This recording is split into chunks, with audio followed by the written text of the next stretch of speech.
Bueno, mientras se conectan más amigos, más aliados en este trajinar, los amigos de Agrosilicio, les damos una cordial bienvenida a todos.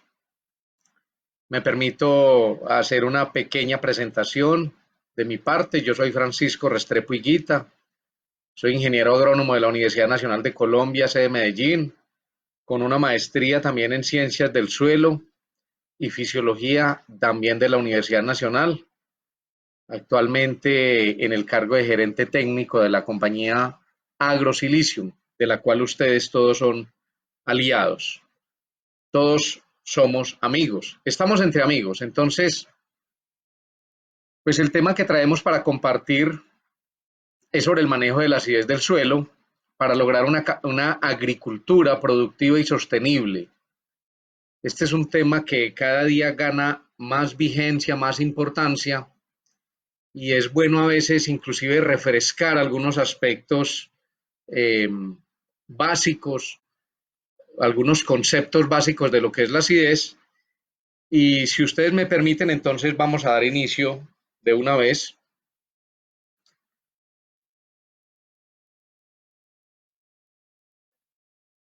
Por aquí me dicen los amigos que esperemos 2 minutos porque hay algunos que tienen dificultades de conexión.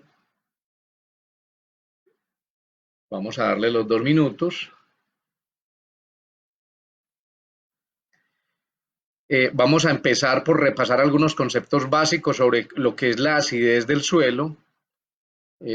Vamos a ver que es muy sencillo de entender, esto es una charla que va desde el nivel del agricultor hasta el nivel de ingenieros agrónomos, asesores, asistentes técnicos, distribuidores, vendedores de tiendas de agroquímicos, de fertilizantes.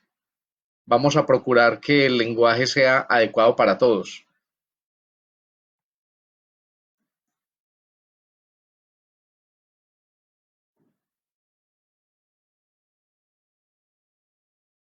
Muy bien, se suman y se suman más amigos a esta transmisión. Les agradecemos de antemano por estar ahí. Esperamos que nos acompañen y les reiteramos lo que dijimos a las 4 de la tarde.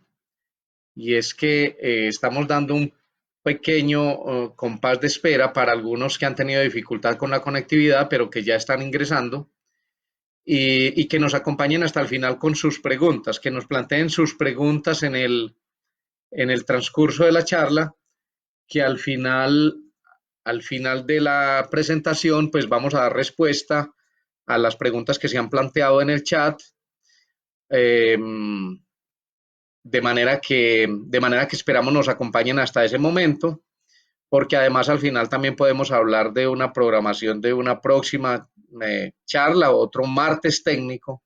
Queremos poner los martes técnicos, aprovechar la cuarentena por el COVID-19, aprovecharla de manera productiva, aprendiendo algo, compartiendo algo con los amigos. Bueno, en un minuto daremos inicio. Esperemos que la señal de internet nos funcione bien, que no tengamos inconvenientes para todos, que tengamos buena conectividad.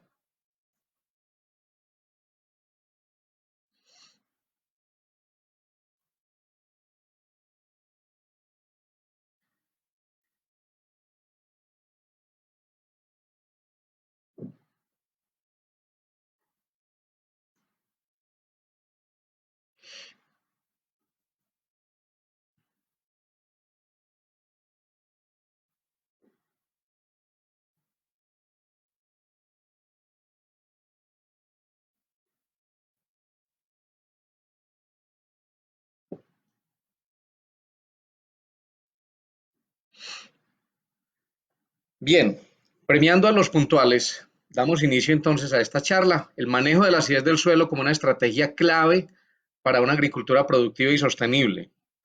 Les decía ahorita, hace un minuto, que vamos a empezar con conceptos muy básicos, muy clave para entender lo que pasa en el suelo cuando se acidifica. Eh, entonces, empecemos por allí. Yo espero que todos estén escuchando bien. Yo he tenido aquí la mejor disposición posible, con un buen volumen. Eh, si hay alguno que no escucha bien, puede escribirnos por el chat. Pero bien, empecemos entonces. El contenido de la charla está basado en estos puntos. Primero, lo que es el pH y la acidez de los suelos, ver que son conceptos que son distintos. Eh, el origen y el desarrollo de los suelos ácidos, cómo la acidez del suelo se puede convertir o no en un problema, qué es la toxicidad del aluminio, qué fuentes de enmiendas y correctivos se conocen, algunos parámetros de calidad de esos correctivos, qué es el PRNT, el poder relativo de neutralización total, vamos a describirlo un poco cómo funciona, las reacciones de las enmiendas en el suelo, qué beneficios puede tener que la enmienda contenga silicio, al final unos resultados de campo en cultivos importantes para la región de América Latina, con énfasis obviamente en Colombia, y al final las preguntas que ustedes van a transmitir durante todo el tiempo. Entonces al final vamos a responderlas. Bien, entonces comencemos por definir el tema del pH y la acidez de los suelos. Vamos a ver que son conceptos distintos. La acidez es el concepto macro, pero el pH, como su nombre lo dice, es el potencial de hidrógeno y por lo tanto lo que significa es la actividad o mide la actividad o concentración de los iones hidrógeno en una solución acuosa, en este caso en la solución del suelo. Por lo tanto, se describe y se mide como el logaritmo negativo de la actividad de los protones, de los H+, en un medio acuoso. Y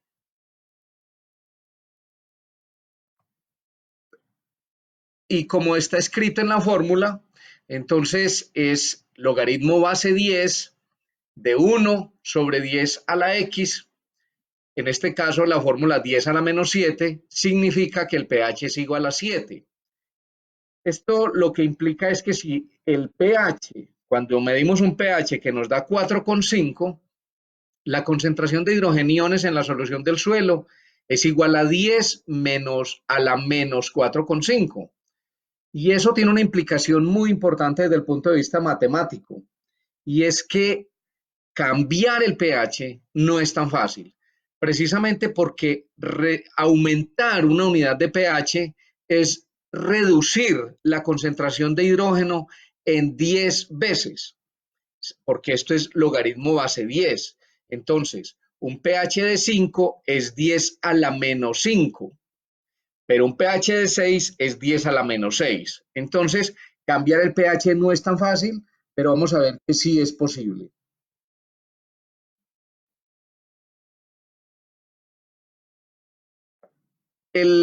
Ese pH se mide en una suspensión de suelo y agua, normalmente en proporción de 1 a 1. Esto es lo que hacen en los laboratorios.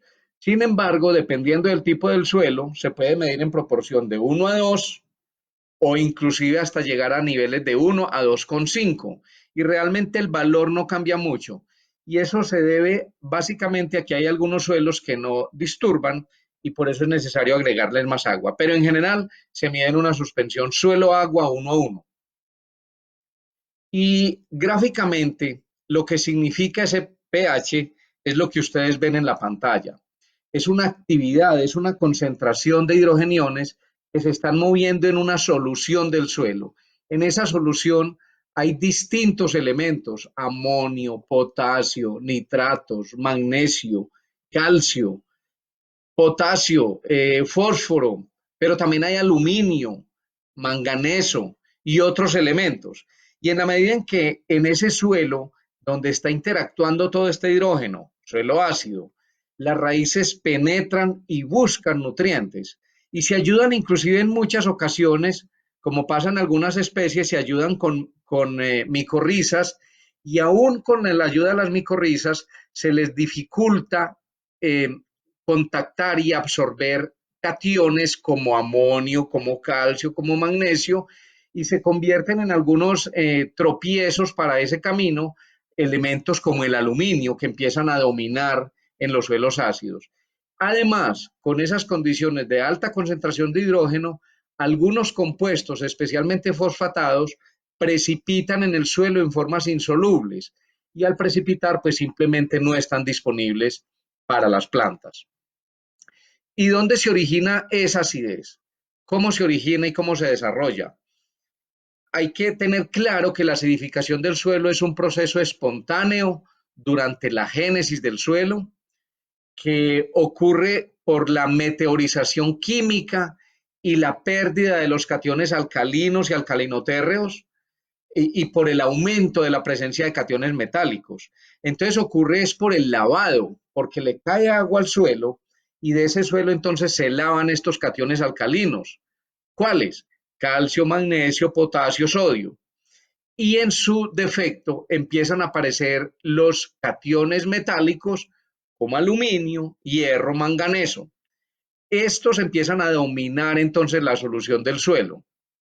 Pero también la nutrición vegetal puede aumentar la acidez. De hecho, en la rizósfera o rizosfera de las plantas, en los alrededor de las raíces, se presenta un mecanismo de nutrición que se denomina bombas de hidrógeno. Esas bombas de hidrógeno consisten en intercambios catiónicos que da la planta excreta hidrógeno y toma otros cationes, otras cargas positivas. Entonces toma potasio y bota un hidrógeno. Toma calcio y como el calcio tiene una valencia +2, entonces bota 2 hidrógenos. Y de esa manera va enriqueciendo en hidrógeno la solución que hay alrededor de las raíces. Por eso la rizósfera de las plantas normalmente es un medio más ácido que el resto del suelo. Y finalmente, también los fertilizantes NPK ayudan a aumentar la acidez. Vamos a ver que algunos de estos fertilizantes, de manera especial los amoniacales, aportan hidrógeno en su proceso de disociación en el suelo, liberan hidrógeno en el proceso de hidrólisis y ese hidrógeno va a enriquecer la solución del suelo. Por lo tanto, mientras más hidrógeno haya, más bajo va a ser el pH. Entonces, miren que el pH simplemente es una escala que nos mide toda esa actividad de los hidrógenos, más el aluminio, más el hierro, más el manganeso, nos mide todo ese complejo. El pH mide en una escala que no tiene unidades, simplemente es una escala que va desde 0 hasta 14. Entonces, la culpa de la acidificación no se la podemos endilgar toda a los fertilizantes. En las zonas donde no se fertiliza, por ejemplo en la selva amazónica, por el régimen de lluvias tan fuerte, estos suelos normalmente llegan a pHs de equilibrio de alrededor de 4.2. Entonces es de manera natural. Obviamente, en el proceso de fertilización y en el proceso de extracción de nutrientes de parte de los cultivos y la extracción de las cosechas, pues se incrementa más ese problema o esa condición de acidez del suelo. De hecho, el principal causante de la acidez es el lavado de las bases y de hecho por eso cuando se tiene una condición en la cual el clima es seco o en un cobertizo, en un invernadero, donde la evapotranspiración es mayor que la lluvia, entonces el flujo neto del agua es ascendente, como lo muestra la gráfica. Va subiendo el nivel de agua y esa agua va arrastrando especialmente bicarbonatos y carbonatos que están disueltos en ella, en el agua subsuperficial, y al subirla acumulan en la superficie o cerca de la superficie una matriz carbonática que normalmente llega a puntos de equilibrio de pH alrededor de 8.2. Entonces, reitero, en un invernadero el problema generalmente no es la acidez o en una zona desértica, en una zona de muy baja lluvia, donde, reitero, donde la evaporación la evapotranspiración es mayor que la precipitación, allí lo que se dan son problemas de salinización y es un problema contrario al tema de acidificación del suelo. Bueno, pero también los fertilizantes ayudan. Cualquier fertilizante amoniacal que aporte el nitrato de amonio, la urea, el fosfato monoamónico o diamónico, el sulfato de amonio, todos ellos aportan hidrógeno en sus procesos de hidrólisis y al aportar hidrógeno están ayudando a que el medio sea más rico en hidrógeno y por lo tanto más ácido. Y ahí ven que moléculas como el sulfato de amonio pues tienen un índice de acidez mucho mayor que otras, como la urea o como el nitrato de amonio, porque aporta mucho más hidrógenos cada molécula que apliquemos al suelo. Cada gramo de fertilizante que apliquemos acidifica más que los otros. Entonces tiene un índice de acidez mayor que los otros. Pero miremos si la acidez del suelo es un problema o cómo podemos resolverlo. ¿Cuál es el problema que ocurre cuando el pH del suelo se baja demasiado? Normalmente los suelos agrícolas tienen pHs normales entre 4 y 8, eso es lo normal. En condiciones de suelos de pHs por debajo de 5 o de 5,5, empiezan a dominar formas solubles de aluminio y también de hierro y también de manganeso, que todos son metales, son cationes metálicos.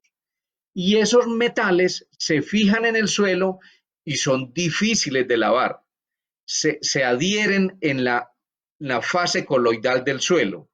Y esas altas concentraciones de aluminio, de hierro y de manganeso, sumadas a las ya altas concentraciones de hidrógeno que nos están dando el pH bajo, forman complejos insolubles con algunos nutrientes y limitan la absorción de esos nutrientes por las raíces de las plantas, porque forman formas, valga la redundancia, formas no biodisponibles.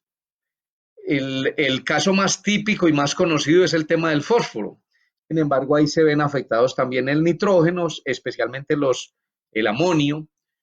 Los nitratos también se ven afectados en su asimilación, también se ve afectada la asimilación de potasio de cualquiera de las fuentes que utilicemos. El elemento como tal se ve limitado por el efecto de estos metales en el suelo. Pero adicionalmente, en condiciones de suelos ácidos, y es un tema que pocos manejan, normalmente empiezan a predominar hongos patógenos, muy típico, por ejemplo, en el caso de cacao, donde estos hongos patógenos dominan en suelos con pHs por debajo de 5,5. Pero cuando empezamos a subir el pH y lo ubicamos alrededor de 6, empiezan a dominar bacterias y hongos benéficos tipo tricoderma. Entonces, esto está asociado, no es simplemente la parte química, sino también la parte física y la parte biológica del suelo, que se ve afectada por la condición de acidez. Acabamos de hablar de la disponibilidad de nutrientes. Y ahí vemos esta gráfica que nos muestra algunas curvas de disponibilidad. A la izquierda, cómo el pH bajo nos muestra altas concentraciones de ¿qué? Básicamente de aluminio, que es esta línea negra, y de hierro, cobre, manganeso y zinc, que es la línea roja. En pHs bajos dominan estos metales. Todos, si ustedes miran, todos son metales. Hierro, cobre, manganeso, zinc, aluminio, son todos cationes metálicos. Pero en la medida en que se sube el pH, empieza a reducirse ese aluminio de manera fuerte hasta llegar a niveles de pH por encima de 5,5, donde ya no se encuentra aluminio libre. Y empiezan a aparecer mayores disponibilidades de otros elementos como molibdeno, fósforo de manera especial, nitrógeno, azufre y boro, cuya mayor biodisponibilidad está alrededor de 6,5 a 7. Eso no quiere decir que entonces los cultivos haya que ubicar el pH a 6,5. ahí estaríamos casi que en el trópico, estaríamos en serias dificultades para producir. No, hay cultivos que se adaptan a unos pHs un poco más bajos, pero que obviamente si les mejoramos esa condición, pues nos va a ayudar a mantener una mejor asimilación de los diferentes nutrientes. Pero también hay que tener cuidado, porque un sobreencalamiento, como nos pasa en la figura B, un sobreencalamiento donde llevemos el pH a niveles por encima de 7 u 8, que nos van a presentar problemas de deficiencia de muchos de los nutrientes esenciales y problemas de posibles toxicidades de elementos como molibdeno o en otras condiciones elementos como sodio en suelos salinos y salinosódicos. Entonces hay que tener cuidado con el tema del manejo de la acidez porque no se debe, digamos, exceder de ciertos límites. Este gráfico nos muestra precisamente la abundancia relativa de las distintas especies químicas del aluminio en el suelo, especies que cambian en función del pH. ¿Y por qué cambian en función del pH? Pues simplemente porque en la medida en que el pH sube, empiezan a dominar hidroxilos, o sea, OHs, y estos OHs reaccionan con la carga del aluminio y forman hidróxidos de aluminio con carga parcial, positiva, neutra o negativa, según el caso. Y entonces ustedes ven que alrededor de pH 5.5 hacia arriba, el aluminio 3 más, que es la forma química más tóxica para la mayoría de cultivos, empieza a ser casi cero, a tender a cero. Y empiezan a dominar otras especies de aluminio muy inestables como esta ALOH más 2 o esta AlOH2 más 1. Y finalmente, a pH 7, ya la concentración de formas de aluminio están en formas neutras, como AlOH3 con cero carga. Y por encima, ya el aluminio se carga negativamente con los hidroxilos y queda como AlOH-4. Pero reitero que la forma más tóxica es esta. Estas dos primeras formas, Al libre, es la que más se acumula en las células vegetales y causa toxicidad. ¿Y cómo causa toxicidad? Básicamente, estamos refiriéndonos entonces a suelos ácidos con pH menor de 7, pero fundamentalmente suelos con pH menor de 5.2, donde este Al3 más está dominante en el suelo en forma soluble en la solución del suelo. Al estar en la solución del suelo, llega hasta las raíces e inhibe el crecimiento de las raíces por varias vías. Se acumula en eso en los ápices de las raíces, en el apoplasto, o sea, en los espacios entre las células, en la pared celular, induce una serie de reacciones, como por ejemplo limitar la producción de enzimas, inhibe la síntesis del ADN, inhibe la división celular y dificulta la formación de la pared celular, porque bloquea el calcio, que es un componente fundamental en esa pared celular. Pero además, al acumularse en el apoplasto, limita la toma de agua y nutrientes. Esa limitación se ve mucho más marcada en elementos como o en fuentes de fertilizantes como los nitratos, como el fósforo y como el magnesio. Son los elementos más afectados. Pero también está el fosfato, las distintas formas de fosfatos, también está el potasio y el calcio y el magnesio, con el cual hay un antagonismo muy marcado. También está el hierro, increíblemente, aunque en suelos ácidos hay abundante hierro, el aluminio también lo puede bloquear. Esas son las formas tóxicas entonces del aluminio y lo que hacen es acumularse en las raíces, pero cuando nosotros vamos al cultivo, normalmente no hacemos una extracción de raíces, sino que vamos a ver es unos síntomas que ustedes que ya tienen experiencia en campo, seguramente ya los tienen identificados, muy típicos en café, muy típicos en maíz, muy típicos en palma de aceite, también muy típicos en naranjos, en cítricos en general, esa clorosis intervenal. Miren que las venas son verdes, muy característica de la deficiencia de magnesio. En las monocotiledóneas también, o sea, en el maíz, ese rayado que a veces la gente lo confunde con un virus, el virus del rayado, no es más que deficiencia intervenal, es la clorosis intervenal causada por la deficiencia de magnesio. Y en la palma, pues también esa clorosis que empieza por los ápices de los folíolos y se van necrosando, se van muriendo las hojas de manera prematura. En todos los cultivos sucede esto. Y entonces el cultivo que hace, bota esas hojas, se le caen, hay una abscisión de esas hojas y el cultivo entonces deja de fotosintetizar o reduce su capacidad fotosintética y se afecta, por lo tanto, la producción. Todos los cultivos, de una u otra manera, son susceptibles a la toxicidad por aluminio, unos más que otros. Aquí hay algunos ejemplos.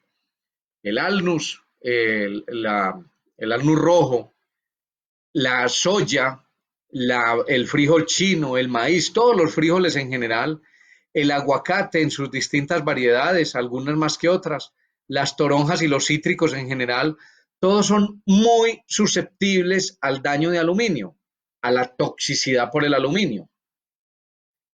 Pero ¿en qué consiste realmente esa toxicidad?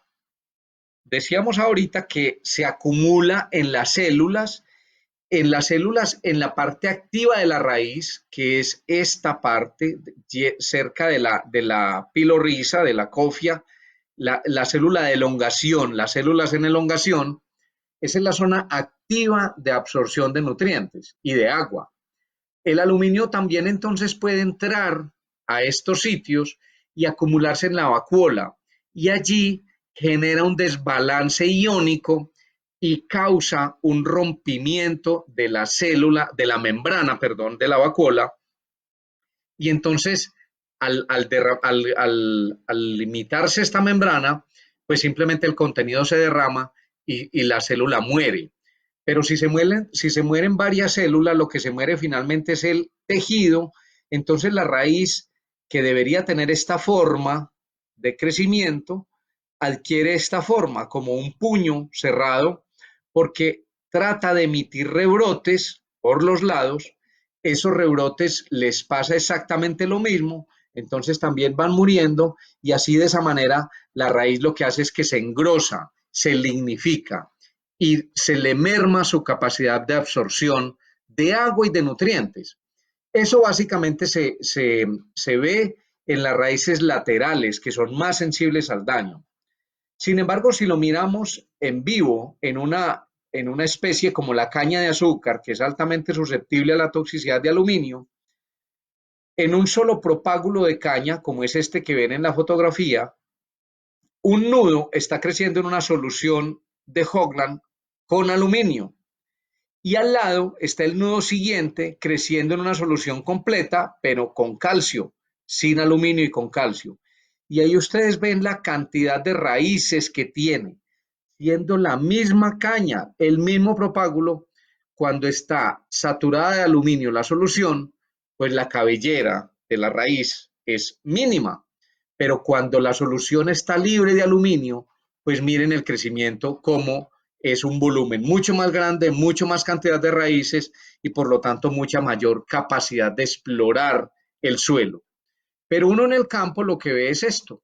En este cultivo, como por ejemplo en arroz, pues uno lo que ve es el desarrollo aéreo muy bajo, muy débil, muy pobre, pero cuando mira en la parte interna del suelo, lo que encuentra es un desarrollo radical muy pobre también, correspondiente con ese desarrollo aéreo.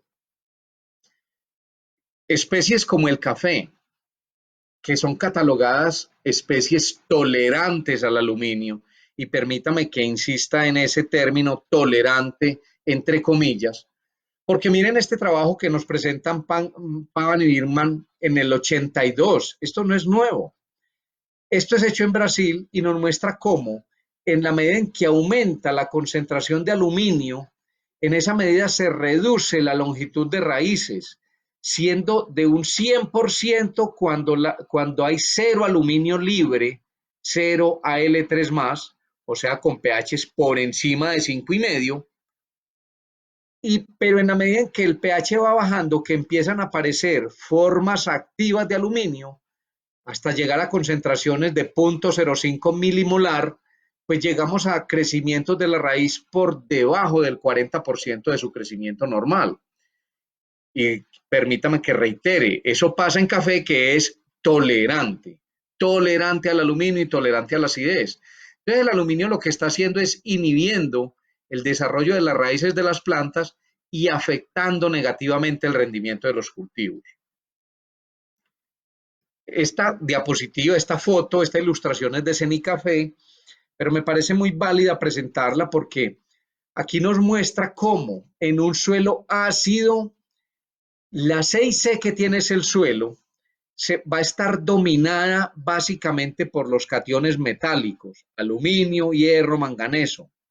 Y cuando se fertiliza en ese suelo, entonces se lixivian, se pierden muchos de los nutrientes que aplicamos, se pierden por lixiviación, o sea, por lavado. Mientras que cuando corregimos esa acidez y la CIC empieza a ser normal y se saca el aluminio y el hierro de esa CIC, entonces la CIC tiene más capacidad para retener los otros cationes, como el calcio, como el magnesio, como el potasio, como el mismo cobre, como el zinc, y de esa manera retiene los iones y la planta tiene más posibilidad de tomarlo. Y por eso se aumenta su desarrollo aéreo y pues obviamente eso se va a expresar en productividad. Entonces planteas en mi café que el principal efecto del problema de acidez es el pobre desarrollo radical y la pérdida de nutrientes por lavado o por lixiviación. Y esto conlleva a una baja eficiencia de los fertilizantes. Lo mismo sucede en palma de aceite. Los amigos que estaban interesados en palma, aquí les damos un poco de gusto también. Un saludo para mi amigo Daniel Guzmán, que está también por allá en Izaosa, en México, en Guadalajara más exactamente. Aquí está con nosotros. Espero que tengamos preguntas. Miren cómo la toxicidad por aluminio en palma se nos marca claramente en este trabajo hecho por Edgardo Serrano en Costa Rica. Edgardo Serrano, que es nuestro amigo y aliado allá en Costa Rica, del Colono Agropecuario, hizo un trabajo en soluciones de Hoagland con palma de aceite, que también es una especie tolerante al aluminio. Y miren cómo el sistema radical en el medio que estaba libre de aluminio, con 0 micromoles por litro, el desarrollo de la raíz fue un volumen mucho mayor. Pero, y cuando se aumenta la concentración del aluminio en esa solución a 100 micromoles o a 200 micromoles o a 300 micromoles por litro, grosso modo es como tener en el suelo 1, 2 o 3 centimoles de aluminio intercambiable, grosso modo. Pero miren cómo cualquier cantidad, así sea pequeña, de aluminio, causa una disminución en el volumen de raíces, pero no solo el volumen. Si tienen una buena imagen allá, están viendo que las raíces de cero son raíces blancas, activas, mientras que las raíces que ya tienen aluminio, esas raíces han adquirido una coloración parda. Esa coloración precisamente es producto de la lignificación de los tejidos por la intoxicación con el aluminio, lo que les va a bloquear la capacidad de asimilación de nutrientes. Entonces, es muy gráfico esto que pasa en el suelo, pero normalmente en la agricultura no lo vemos porque nosotros caminamos por encima del suelo y muchas veces no llegamos a abrir el sistema de raíces a mirar cómo va su desarrollo. Pero aquí está bien claramente identificado. Y reitero, dos especies, como el café y la palma de aceite, que son tolerantes de aluminio. Bueno, vamos a ver cómo al final hablamos un poco de entonces qué hacer con esto. Pero la toxicidad no es solamente por el aluminio. Sin embargo, aquí vemos un estudio hecho en Palma por el doctor José Álvaro Cristancho y colaboradores, publicado en el 2002, muestra en calicatas en campo cómo el crecimiento de las raíces en cada cuadrícula va mostrando cómo la densidad de raíces disminuye en la medida en que se aumenta la concentración del aluminio. Aluminio intercambiable, estamos hablando de centimoles de carga por kilogramo. Y estamos viendo cómo esta ecuación es lineal, de manera que, o sea, el aluminio, en la medida en que aumenta su concentración, de manera lineal, va a inhibir el desarrollo y el crecimiento de las raíces en este espacio, que era el espacio que la planta tenía para explorar el suelo y tomar los nutrientes que están allí. Hay mucha información gráfica, aquí se muestra cómo el desarrollo radical se ve dramáticamente afectado por la concentración de aluminio. Estamos hablando de una saturación de aluminio del 60% con un pH de 4,5 y cómo en la medida en que subimos el pH a 5,2 mejora la condición de raíces y si lo subimos a 5,9 mejora aún más. Obviamente, tratándose de una especie tolerante al aluminio, con un pH cercano a 5,2, pues ya estamos satisfechos. Pero miren la diferencia que hay entre tener una saturación de aluminio del 60% o tenerla del 15%, o tener un pH de 4,5 o tenerlo de 5,2. Eso es en material híbrido. Y vemos cómo hay una relación inversa entre la saturación del aluminio y la saturación de calcio. Y cómo la altura de las plantas se ve afectada de manera negativa por la concentración de aluminio, la curva que tiene puntos rojos, y cómo se ve afectada de manera positiva por la concentración de calcio, muy claramente definido. Y también el número de raíces primarias, cómo se ve seriamente afectado por la saturación del aluminio, y cómo en la medida en que se mejora la saturación de calcio hasta cierto punto,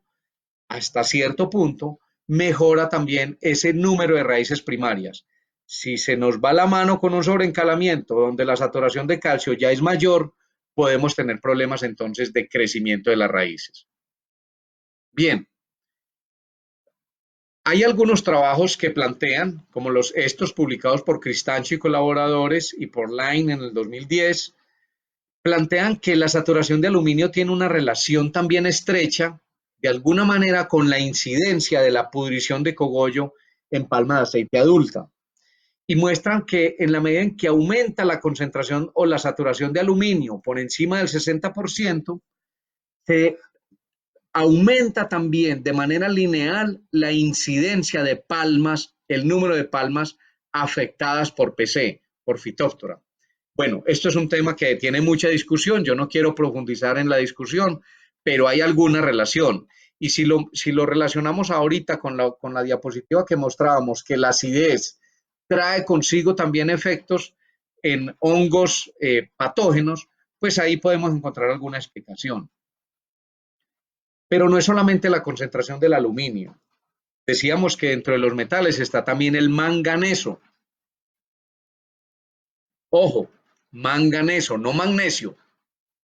La actividad del manganeso, que es otro metal dominante en suelos ácidos, donde en la medida en que aumenta la concentración o actividad del manganeso más 2, manganeso reducido, en esa misma proporción se reduce el peso seco de las raíces de la palma de aceite. Y vuelvo a reiterar, la palma es tolerante a la acidez y bueno, y se cultiva muy bien en nuestros suelos tropicales de América Latina con pHs de alrededor de 5 a 5,5. Bien, entonces, ¿qué es lo que hay que hacer? Pues corregir la acidez, corregir la acidez. Y aquí quiero hacer claridad que no es simplemente subir pH, es corregir el complejo acidez y acomplejar, más que neutralizar, acomplejar el aluminio y los excesos de hierro y manganeso que son tóxicos. Y entonces aquí puede uno tomar una decisión de si aplica el correctivo o la cal o lo que vaya a utilizar, el correctivo, si lo aplica de manera generalizada por toda el área o si lo dirige solamente a los platos de la plantación. ¿Y eso de qué depende? De la condición de cada cultivo. Dependiendo de cómo está la acidez, el complejo acidez, pH, aluminio, deficiencias de calcio y de magnesio, en el plato y cómo está en las calles. Si está generalizado, hay que hacer aplicación generalizada, pero si el problema es crítico, es en el plato, pues entonces la aplicación puede dirigirse al plato y debe dirigirse al plato. Y con eso ahorramos, además, producto y ganamos eficiencia. Los correctivos se aplican para corregir entonces problemas de acidez, problemas de toxicidad de aluminio, también excesos de hierro y de manganeso, y porque ellos afectan el crecimiento de las plantas. También para ajustar a un pH deseado, también para mejorar la población microbial del suelo, favorecer los benéficos y reducir la incidencia de microorganismos patógenos, para corregir deficiencias de calcio, de magnesio, de silicio, de azufre, según el tipo de correctivo que utilicemos.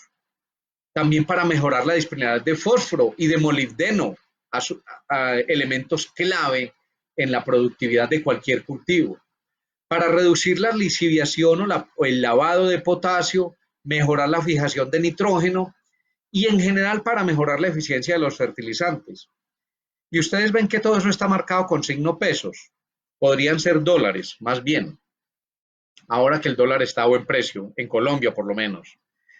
Entonces, eso está marcado con signo pesos porque es que ahí los agricultores hemos botado muchos recursos aplicando fertilizantes ricos en NPK, en nitrógeno, fósforo y potasio, en suelos ácidos donde la disponibilidad de todos ellos se ve afectada por problemas de acidez.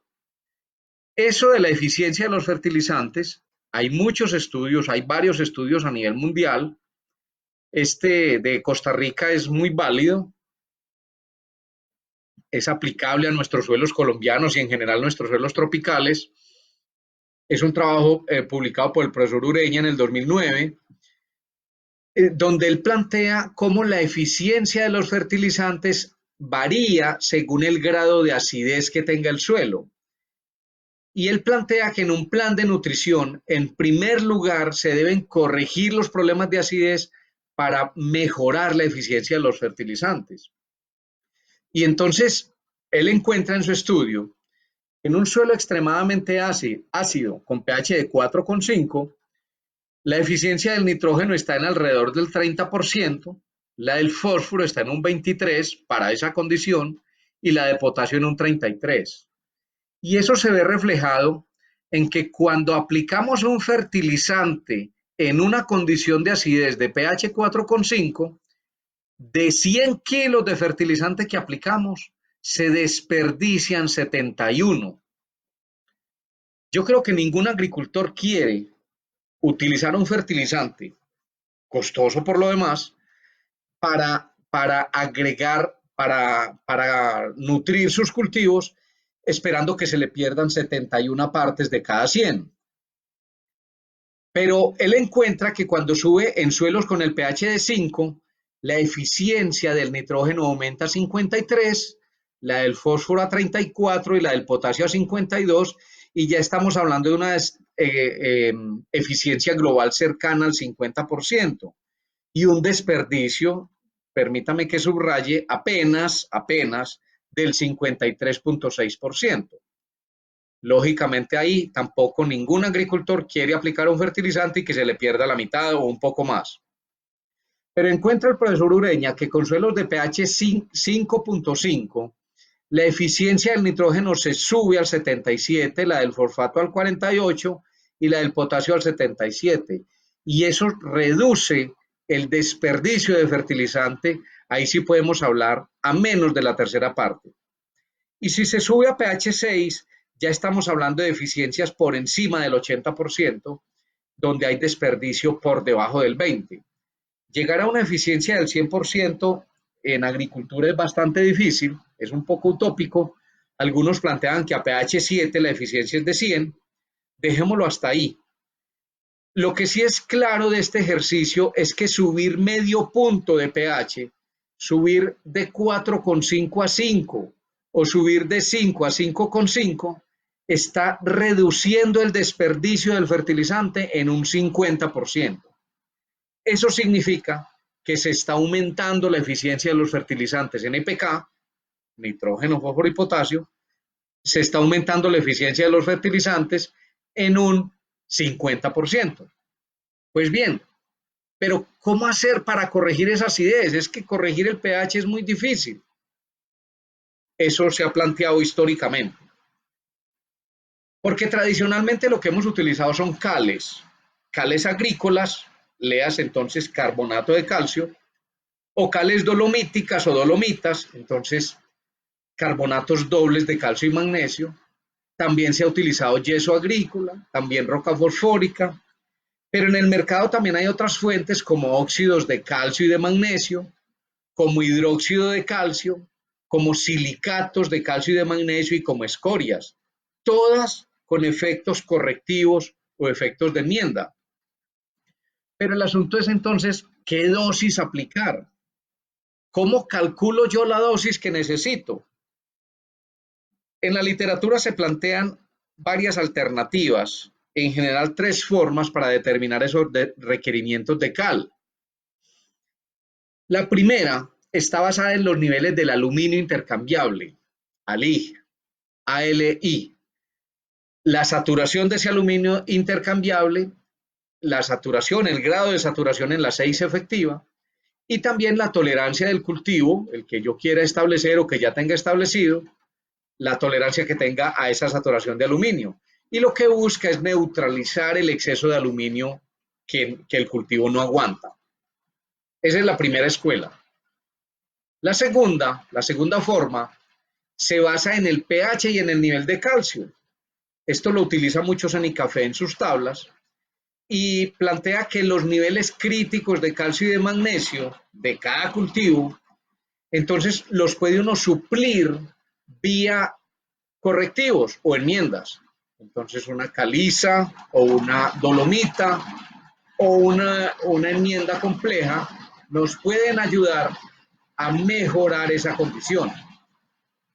Pero hay una tercera forma que consiste en pruebas de incubación, tomando una muestra de un suelo, 50 o 100 gramos de suelo determinada, una muestra bien tomada, y si le aplican cantidades crecientes de cal o del correctivo que quiera evaluar, y al cabo de un tiempo, normalmente entre 1 y 3 meses, se mide el pH y de esa forma se mide el efecto o la relación que existe entre la cantidad de cal y el pH del suelo.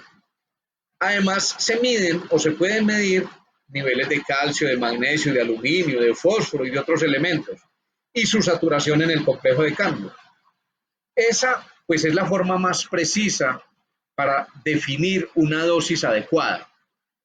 Pero con esta forma, si buscamos la manera más clara de definir la dosis, pues lo que encontramos es que en el campo nosotros podemos hacer pruebas prácticas y ahorita les voy a mostrar algunos ejemplos, algunas pruebas prácticas de cómo se puede corregir esa acidez. En el laboratorio, estas son pruebas de laboratorio que perfectamente se pueden hacer. Nosotros, de hecho, hemos hecho varias, especialmente con Cenipalma y con el laboratorio de la Universidad Nacional, que nos dan pues unas relaciones adecuadas. Por allá en los años 70, Camprad desarrolló también una ecuación para calcular los requerimientos de calcio, y a partir de esa fórmula se podría estimar luego la cantidad de cal. Y entonces Camprad planteaba que el calcio requerido en centimoles por kilogramo es igual a 1,5 por la cantidad del aluminio intercambiable. Es claro que si el aluminio tiene una valencia +3 y el calcio tiene una +2, pues para neutralizar, para intercambiar un aluminio, se necesitan 1,5 de calcio y por eso este factor. Y eso para calcular calcio requerido en centimoles es válido. Pero infortunadamente, esta fórmula ha degenerado y muchos autores la cambian, el calcio requerido, lo cambian por carbonato de calcio. Y entonces plantean, carbonato de calcio en toneladas por hectárea es igual a 1,5 por aluminio intercambiable. Sin embargo, esa fórmula no se puede tomar así tan a la ligera, porque eso está afectado por la densidad aparente del suelo y por la profundidad radical del cultivo. Si yo quiero neutralizar o corregir acidez en 20 centímetros, pues de pronto esto me funciona. Pero si yo cambio y yo quiero corregir a 30 o a 40 centímetros, esta fórmula me pierde validez. La de calcio sigue vigente para cualquier profundidad, dependiendo de la profundidad de muestreo, etcétera. Pero miren que además ninguna fórmula de las que hemos hablado considera la calidad del material. Y todos sabemos que en el mercado hay materiales de distintas calidades y que esa calidad afecta la eficiencia de la enmienda. Todas estas fórmulas están basadas en carbonato de calcio puro con una eficiencia del 100%. Pero resulta que la calidad de una enmienda no es simplemente su pureza o su concentración. Además de la pureza química o la concentración, también está el tamaño de partículas y también está el valor de neutralización que tiene cada molécula. Y para eso hay unas normas técnicas en Colombia, para todos los fertilizantes y para todas las enmiendas, que se mantienen en permanente evolución. Las normas del ICONTEC, las NTC. Y revisemos algunas de estas características para medir la calidad. Hagamos un paréntesis para saludar al ingeniero Carlos Durán, que también nos acompaña. Muchas gracias. También al doctor Fernando Munévar. Qué bueno que están con nosotros aquí. Bien, reconocidos además en investigación en el sector de palma de aceite. Bueno, vamos a mirar el tema de palma ahorita. Entonces, hablemos del valor de neutralización. Recordemos, la calidad de las enmiendas se mide por estas tres características fundamentales. Pureza química, o sea, la concentración. No es lo mismo una cal del 70% que una del 90 o del 99. El tamaño de las partículas, no es lo mismo una cal de tamaño de arena a una molida a malla 100. Y del valor de neutralización, que cada molécula tiene un valor definido. Y empecemos por ese parámetro, el valor de neutralización o el equivalente químico. Son válidos ambas concepciones. Valor de neutralización o equivalente químico de los materiales puros. Entonces se parte del carbonato de calcio, que tiene un equivalente químico de 100, que ha sido el referente, y simplemente se le da 100 porque es la referencia. No es por su peso molecular, que también es 100. Vale aclarar. El peso molecular de la fórmula es 100, pero el equivalente químico es el referente. Pero si revisamos los demás materiales que tenemos en la lista, también está el hidróxido de calcio, el óxido, carbonato de magnesio, el silicato de magnesio y el óxido de magnesio. Y si revisamos los números, todos tienen un equivalente químico mayor que el carbonato de calcio, que es el referente. El óxido de magnesio, por ejemplo, tiene un equivalente químico de más del doble del carbonato de calcio. ¿Tiene otras limitaciones en el suelo? Sí, pero tiene un equivalente químico alto, entonces hay que tenerlo en consideración. Y entonces nosotros, para cualquier material que tengamos en la mano, una dolomita muy común que se conoce como 5533, que tiene el 55% de carbonato de calcio, esa es su pureza, y el 33% de carbonato de magnesio, le podemos hacer la cuenta y multiplicamos ese 55% por el 100% y este 33% por el 1.19 y nos da un equivalente químico de esa equivalente químico de 94.27. Pero a eso hay que agregarle la eficiencia granulométrica, porque un material con un equivalente químico de 100, como el carbonato de calcio, si está molido a malla 10, o sea, el material que no pase la malla 10, que tiene un tamaño de partícula de 2.36 milímetros, tiene una eficiencia relativa de 0. O sea, en cualquier mezcla, si no pasa, mezcla en polvo, presentación en polvo, si no pasa la malla 10, tiene una eficiencia relativa de 0. Y su tiempo de reacción es nunca, es inefectivo. Queda en el suelo simplemente como una partícula de arena, arena de carbonato, y de eso hay mucho en nuestro suelo. Los suelos de Urabá particularmente tienen bastante. Y por eso a veces aparecen contenidos de calcio muy altos y cuando llegamos a mirar el pH está por allá en 4,5, lo cual no es consistente. Pero bueno, ese es otro tema. Si molemos este material a una malla 20, o sea, un material que pase la malla 20, que es de 0,85 milímetros, un poco menos de 1 milímetro, tendría una eficiencia relativa del 20% y el tiempo de reacción en el suelo tardaría entre 10 y 18 meses. Si molemos más fino a malla 60, que es un tamaño de partícula de 1/4 de milímetro, tenemos un tiempo de reacción de 3 a 6 meses y una eficiencia relativa del 60%. Hasta ahí, prácticamente los materiales que se han comercializado tradicionalmente en Colombia se entregan a malla 60. Ahí encontramos la razón por la cual siempre se ha hablado de que cuando se aplica una cal, se deben esperar al menos unos 3 meses para fertilizar, porque realmente la cal apenas está empezando a trabajar.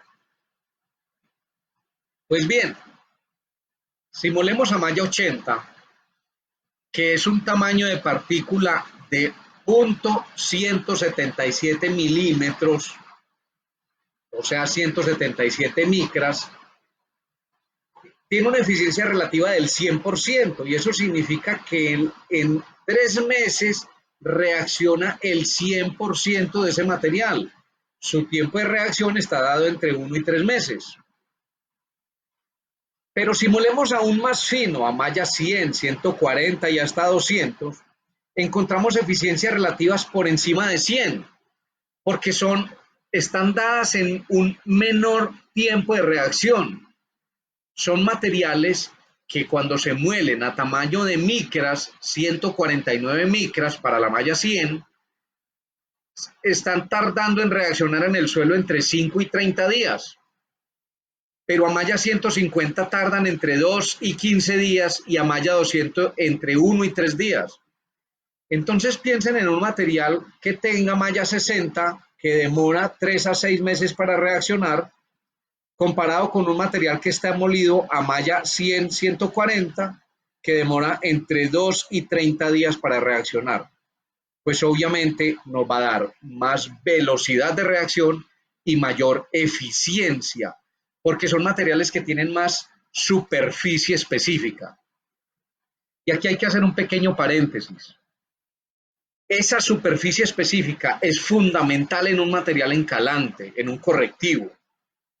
Algunos plantean que estas fuentes de calcio y de magnesio que no son solubles, no son hidrosolubles. Una cal no es hidrosoluble o la hidrosolubilidad es muy baja, más bien, tienen solubilidad en agua baja, que entonces no van a aportar calcio y que no van a aportar magnesio. Eso es una falacia realmente, porque si el material tiene buena superficie específica de manera que reacciona en el suelo, el calcio va a ir a intercambiarse con el aluminio y va a quedar en la fase de cambio. No es el calcio el que corrige la acidez, es el anión el que corrige la acidez, el carbonato o el sulfato o el silicato, pero el calcio es el que va y reemplaza el aluminio que está dominando en la fase de cambio, el aluminio o el hierro o el manganeso o los tres.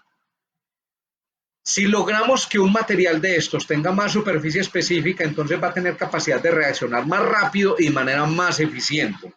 De manera que entonces estos nutrientes van a ir directamente a la fase de intercambio del suelo. De esos dos conceptos anteriores, pureza química, valor de neutralización y eficiencia granulométrica, se desprende un tercer concepto, que es el poder relativo de neutralización total. Casi ningún vendedor de enmiendas habla de esta característica y es la característica clave para uno definir una dosis. Cuando hablamos de las dosis, mirábamos que no se hablaba del PRNT y cada material tiene un PRNT distinto y es muy sencillo de calcular, es un cálculo matemático. Una cal agrícola del 90% de carbonato tendrá un equivalente químico de 100 por el 90%, que es su concentración, y si está molido a malla 60, tiene una eficiencia granulométrica del 60%, por lo tanto su PRNT será de 54. Pero si tenemos una cal agrícola como hay en Colombia del 70%, pues vamos a hablar de 100 por 70 por 60 y nos va a dar 42. Y por eso encontramos cales cuya capacidad de neutralizar acidez es tan baja. Pero si pasamos a una dolomita 5533 que tiene esta composición y si está molido a malla 60, vamos a encontrar un PRNT de 56. Si tomamos un óxido de calcio de 100% de pureza que tiene un equivalente químico de 179, si está molido a malla 60 tendrá un PRNT de 107, pero si está molido a malla 80 tendrá un PRNT de 179, porque estaríamos multiplicando por 100. Y miremos el caso especial del yeso.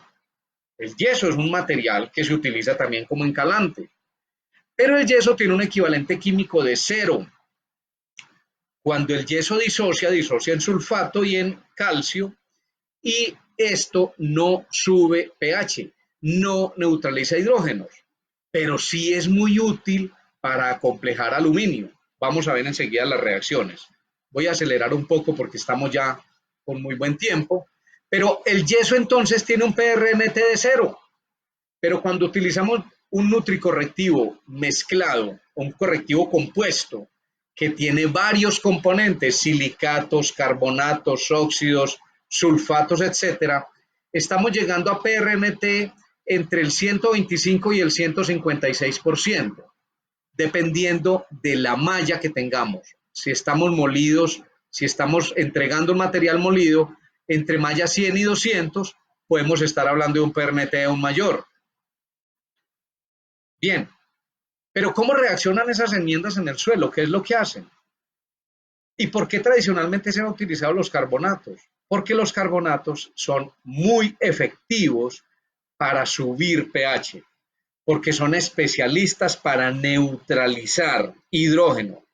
Y así como neutralizan hidrógeno, porque producen grupos hidroxilos u oxidrilos, como lo quieran, estos grupos hidroxilos neutralizan aluminio o hierro y forman hidróxidos de estos metales. Pero esos metales, estas reacciones son reversibles. Pero además en esa reacción, la hidrólisis del carbonato termina liberando de este CO3, se libera CO2. Y esta, una tonelada de carbonato puro, si lo aplico superficialmente, me puede liberar al ambiente hasta 440 kilos de CO2. Datos estequiométricos.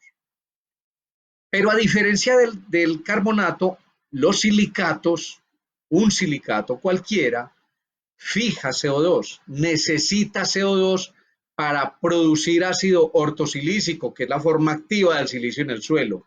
Entonces un silicato de calcio o de magnesio captura CO2. Y por eso en la Universidad de Florida el profesor Stroff y colaboradores desde el 2009 plantea que los silicatos son un reservorio importante de CO2 para la atmósfera y que podrían ejercer una gran influencia sobre el cambio climático global. Esto es un asunto fundamental. Bueno, hoy que estamos hablando del tema ambiental también. De esa manera entonces uno puede lograr un correctivo de acidez con huella de carbono cero o carbono neutro. ¿Y cómo?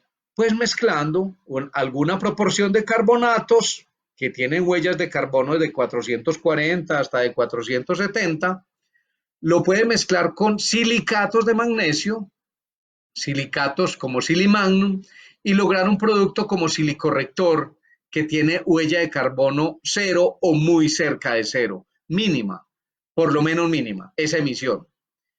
Pero además, ese silicato que aporta ácido ortosilícico, cuando reacciona en el suelo, este ácido ortosilícico reacciona con el aluminio libre del suelo y con él forma hidroxialuminosilicatos o silicatos de aluminio.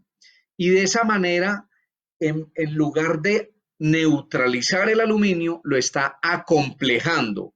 Y de manera similar hace con el hierro o con el manganeso, formando compuestos insolubles que finalmente este de aluminio es una molécula de arcilla, de aloicita, es un coloide del suelo. Entonces va a formar parte del sistema coloidal. Pero miren que el ácido ortosilícico solo neutraliza o acompleja este aluminio, pero libera hidrógeno. Por eso el silicato solo tiene una muy baja capacidad para subir pH, pero sí para complejar aluminio, asunto clave, fundamental, para lograr una perdurabilidad en la corrección, lo que nos ha faltado en la historia. Miren cómo se demuestra esa neutralización y acomplejamiento de aluminio. Esto fue un trabajo hecho por Mai Takahashi, publicado en el 2002, un par de japoneses, donde nos muestran cómo en la medida en que se aumenta la concentración del ácido ortosilícico, se reduce de manera lineal la concentración de aluminio libre.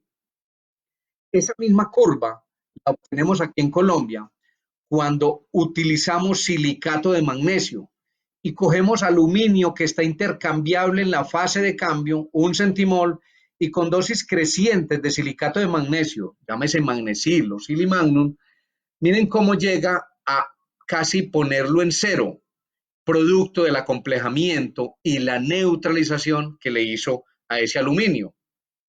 Y por otro lado, el yeso, sulfato de calcio, también un asunto fundamental, un asunto bien importante en la corrección de acidez.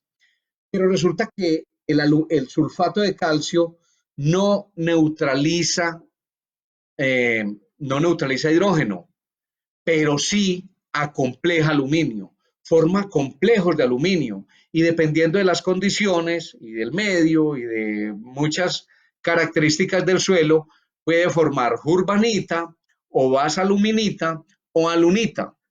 El asunto crítico está en que cuando se forma alunita, vemos que está arrastrando consigo potasio.